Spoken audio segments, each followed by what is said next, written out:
இயேசு ஞானஸ்நானம் பெற்று கரையேறணும்னே வானம் திறக்கப்பட்டு பரிசுத்தாவியானவர் அவரை நிரப்பி, the spirit baptize, அவரை எப்படி நிரப்பி led by spirit, மத்தேயு 4ல் அவரை எப்படி நடத்தினாரோ அதே போல தான் உங்களை என்னையும் நடத்துவார். Luke 4:1 he filled by spirit, அவரை நிரப்பினார். அதே போல தான் உங்களை நடத்தி உங்களை நிரப்புவார். அதே சபையில் உங்களை நடத்தி கர்த்தர் நிரப்புவார். சபைக்குள்ளே உங்களை கொண்டு வருவார், உங்களை நடத்துவார்.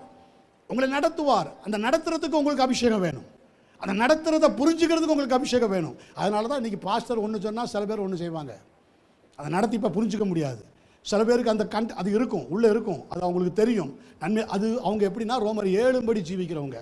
நன்மை செய்ய வேண்டும் என்று விருப்பம் எனக்குள்ளே இருக்குது, நன்மை செய்வது எனக்குள்ளே இல்லை. நிர்பந்தமான மனுஷன். யார் என்னை இந்த மரண சரீரத்திலிருந்து விடுதலை ஆக்குவார்? விடுதலை ஆய்தானே ஆகணும். யார் விடுதலை ஆக்குவார்? ரோமர் 8:1-2 படிச்சிங்கல்ல, மாம்சத்தின்படி நடவாமல்.